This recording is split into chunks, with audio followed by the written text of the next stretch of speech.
নমস্কাৰ বন্ধুসকল welcome to my YouTube channel Assam career job আজি পুনৰ আপোনালোকৰ বাবে বহুত ভাল খবৰ আহি গ'ল শিক্ষা বিভাগত চাকৰি আছে 2025 বৰ্ষৰ কাৰণে গ্ৰেড 3 গ্ৰেড 4 লেভেলৰ চাকৰি আহি গৈছে 10 পাছ 12 পাছ ডিগ্ৰী পাছ সকলোৱে ভেকেন্সি খিনি কাৰণে আবেদনসমূহ কৰি ল'ব পাৰিব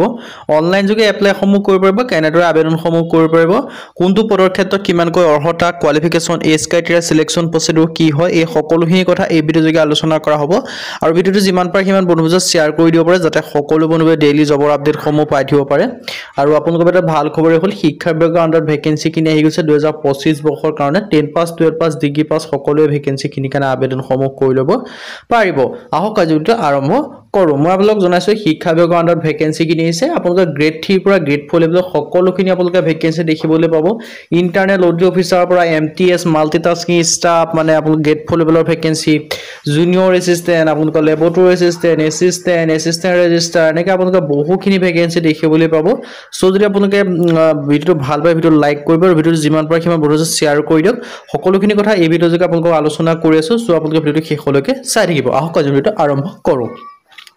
পোনপ্ৰথমে ভেকেন্সি দেখিবলৈ পাইছে ইন্টাৰনেল অডিট অফিচাৰ ভেকেন্সি আছে ইয়াৰ ক্ষেত্ৰত আপোনালোকে দেখিব পাইছে পে লেভেল আপোনালোকে দেখিব পাইছে আৰু এজ লিমিট 56 ইয়াৰলৈকে আবেদন কৰিব পাৰিব আৰু ইয়াত ইউআৰ কেটেগৰী সকলো কেটে আবেদনসমূহ কৰি ল'ব পাৰিব এসিস্টেন্ট ৰেজিস্ট্ৰাৰ ভেকেন্সি আছে এডমিনিষ্ট্ৰেচনৰ কাৰণে গ্ৰুপ এ ভেকেন্সি হয় আৰু ইয়াত আপোনালোকে দৰমহাটো চাই ল'ব পাৰিব 56000 পৰ্যন্ত লাভ কৰিব পাৰিব আৰু বয়সৰ সময়সীমা 40 বছৰ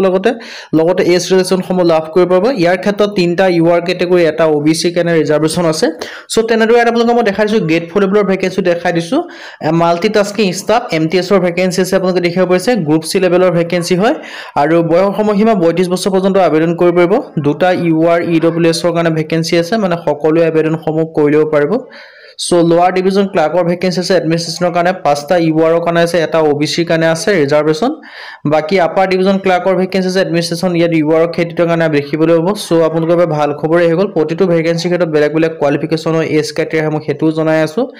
ইন্টাৰনেল অডিট অফিচাৰ আছে ইয়াৰ কাৰণে ভেকেন্সিৰ কাৰণে বিচাৰিছে অফিচাৰ বিলগিং টু অডিট একাউন্টেন্ট সাৰ্ভিসৰ লগত জড়িত হ'ব লাগিব এসিস্টেন্ট ৰেজিস্ট্ৰাৰ কাৰণে মাষ্টাৰ ডিগ্ৰী বিচাৰিছে তেতিয়া আবেদনসমূহ কৰিব এসিস্টেন্টৰ কাৰণে বেচেলৰ ডিগ্ৰী পাছ কৰিলে পাৰিব গ্ৰেজুৱেচন পাছ কৰিলে আপোনালোকে আবেদনসমূহ কৰি ল'ব পাৰিব সো যদি আপোনালোকে ইন্টাৰেষ্টেড হয় এলিজিবল হয় আপোনালোকে আবেদনসমূহ কৰি ল'ব পাৰিব সো যদি আপোনালোকে আবেদনসমূহ কৰিম বুলি ভাবি আছিল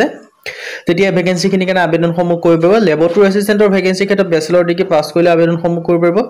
জুনিয়ৰ এসিস্টেন্টৰ ক্ষেত্ৰত বেচেলৰ ডিগ্ৰী পাছ কৰিলে আবেদনসমূহ কৰিব পাৰিব আপাৰ ডিভিজন ক্লাৰ্কৰ ক্ষেত্ৰত বেচেলৰ ডিগ্ৰী পাছ কৰিলে আবেদনসমূহ কৰি ল'ব পাৰিব লোৱাৰ ডিভিজন ক্লাৰ্কৰ ক্ষেত্ৰত বেচেলৰ ডিগ্ৰী আপোনালোকে পাছ কৰিলে আবেদনসমূহ কৰিব পাৰিব মাল্টিটাস্কিং ষ্টাফৰ ক্ষেত্ৰত মিনিমাম আপোনালোকে যদি 10 পাছ কৰিছে তেতিয়া আবেদনসমূহ কৰিব পাৰিব মিনিমাম 10 পাছ হয় মেক্সিমাম কোনো কথা নাই 10 পাছ 12 পাছ গ্ৰেজুৱেচন সকলোৱে আবেদনসমূহ কৰি ল'ব পাৰিব সো আপোনালোকৰ ভাল সুযোগ আহি গ'ল এটা সুবিধা আহিলে সুযোগ আৰু সুবিধাটো আপোনালোকে নেহেৰুৱাব ইম্পৰ্টেন্ট নোটছৰ কথা ইয়াত ধুনিকা সকলোখিনি ডিটেইলছ দেখিব পাৰিছে নোট 1 নোট 2 নোট 3 এনেকৈ লিখি থোৱা আছে কিছুমান নোট দিয়া আছে এইখিনি আপোনালোকে ভালদৰে চাই ল'ব সো আপোনালোকৰ ভাল খবৰ আহি গৈছে যিসকলে 10 লেভেলৰ ভেকেন্সি বিচাৰিছে এমটিএছ ৰ ভেকেন্সি আহি গৈছে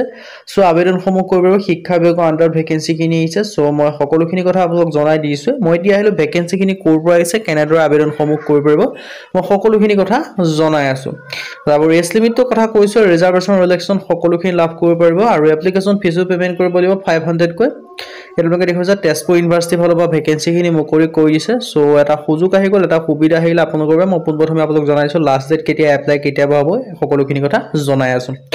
ইয়াৰ বাবে দেখিছে তেজপুৰ ইউনিভাৰ্চিটি ফালৰ পৰা ভেকেন্সি খিনি আছে না তেজপুৰ বিশ্ববিদ্যালয় যিখন আছে তাৰ পৰা ভেকেন্সি খিনি মুকলি কৰি দিছে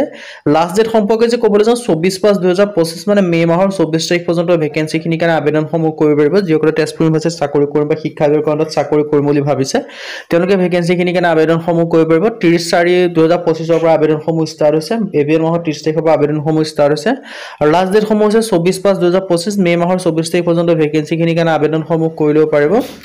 group A group B group C সকলো ধৰণৰ আপোনালোকে ভেকেন্সি দেখিবলৈ পাইছে সো ইন্টাৰেষ্টেড আৰু এলিজিবল আবেদনসমূহ কৰি ল'ব পাৰিব ইউআৰ কেটা আনৰিজাৰ্ভ কেটেগৰী ওবিসি কেটেগৰী সকলো ধৰণৰ আপোনালোকে ভেকেন্সি উমিয়া দেখিবলৈ পাব সো ইন্টাৰেষ্টেড আৰু এলিজিবল আপোনালোকে আবেদনসমূহ কৰি ল'ব পাৰিব আজি ভিডিও মানে যদি ভিডিও ভাল লাইক কৰিব লগৰ চেনেলটো সাবস্ক্ৰাইব কৰি দিব এনেকুৱা ভিডিঅ' সমূহ প্ৰতিদিন পাই থাকিব আজি ভিডিঅ